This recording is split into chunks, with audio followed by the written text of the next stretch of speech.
If you walk through the Formula One paddock right now and ask team insiders, engineers, or even rival drivers a simple question about 2026, one answer keeps surfacing again and again, and that answer is Mercedes.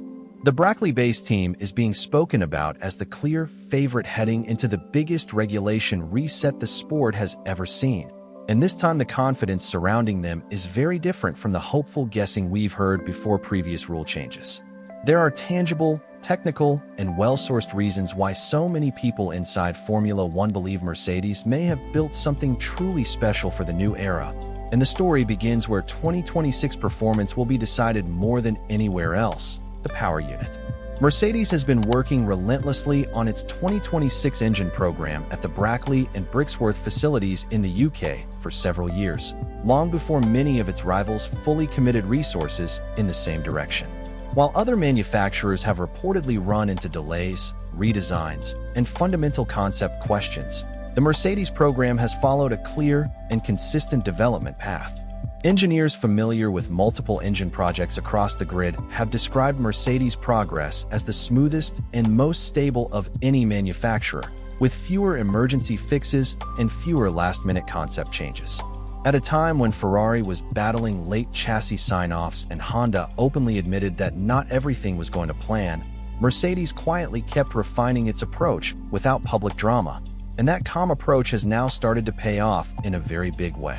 The innovation that has really set the paddock talking is a clever interpretation of the compression ratio rules that appears to give Mercedes a meaningful performance edge. Under the 2026 regulations, the maximum compression ratio is limited to 16:1 when measured in static tests. But Mercedes engineers discovered a way to effectively increase that ratio to around 18:1 when the engine is running on track.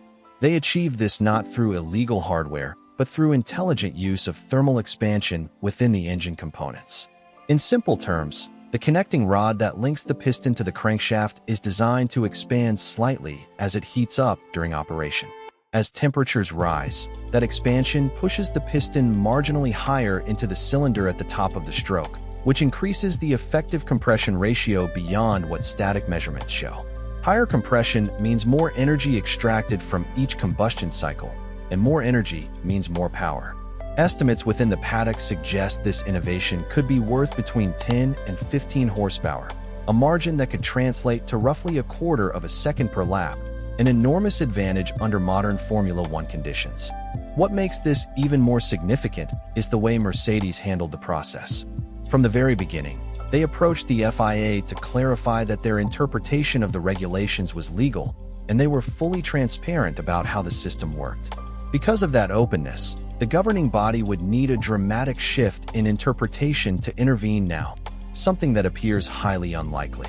Ferrari, Audi, and Honda have all raised concerns and are expected to push the issue again at an FIA meeting on January 22nd. But without clear evidence of a rule breach, there is little the FIA can realistically do. Red Bull Powertrains is the only rival operation that managed to implement a similar idea in time for 2026.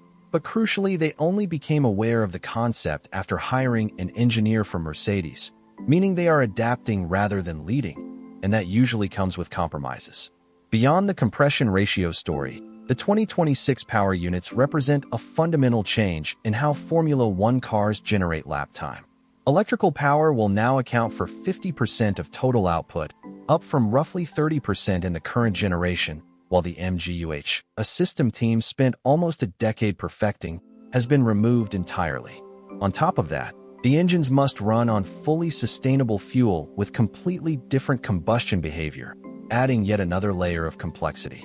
Managing these systems is not just a hardware challenge, but a massive software and integration problem, requiring perfect communication between the power unit, the chassis, and the energy deployment systems. This is an area where Mercedes is believed to excel. Their experience from the dominant 2014 to 2021 period, when they won 8 consecutive Constructors' Championships, gave them deep institutional knowledge about handling major regulation shifts, something newer manufacturers simply do not have. They've been through this process before and emerged on top, and that confidence is clearly still present inside the team. Toto Wolff recently offered a glimpse into Mercedes' mindset after spending time in the simulator with the W17 concept. Speaking on the team's official YouTube channel, he described the experience as fascinating, highlighting how the combination of 50% electric power and sustainable fuel adds an extra layer of innovation without removing the essence of racing. He explained that energy deployment will play a massive role and that driver intelligence will matter more than ever, a key point under the new rules. The regulations introduce a manual override mode that allows drivers to deploy extra electrical energy strategically, and using that system at the right moment could be the difference between winning and losing. Wolff believes this plays directly into Mercedes' strengths, especially with George Russell, whose analytical approach and ability to manage complex systems under pressure are highly rated within the team. The car itself will also feature the new active aerodynamics that all 2026 cars must use, including a rear wing that can adjust during the lap to reduce drag on straights and increase downforce in corners.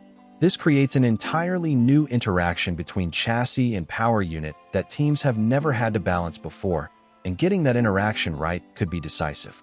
Mercedes will reveal the first renders of the W17 on January 22nd, with a full launch scheduled for February 2nd, an event that will include Toto Wolff, George Russell, rookie Kimi Antonelli, and detailed technical explanations from senior engineers. What makes Mercedes even more threatening is the scale of its customer network. In 2026, Mercedes power units will be used by 4 teams: Mercedes, McLaren, Williams, and Alpine, meaning 8 cars on the grid will run Mercedes engines. If the power unit performs as expected, the championship fight could quickly become dominated by Mercedes-powered teams. James Vowles, now Williams team principal and formerly Mercedes head of strategy, has been particularly outspoken about his confidence in the 2026 engine. When Williams committed to Mercedes power beyond 2026, Vowles made it clear that he believed the German manufacturer was doing exceptional work under the new regulations, and he has predicted that performance gaps between engine suppliers could be larger than in recent years, something that would strongly benefit Williams. Carlos Sainz has also spoken positively about what he has heard regarding Mercedes power, and Pierre Gasly at Alpine has echoed similar sentiments. These are not casual compliments, but consistent feedback from drivers across different teams who believe they will be well-equipped next season.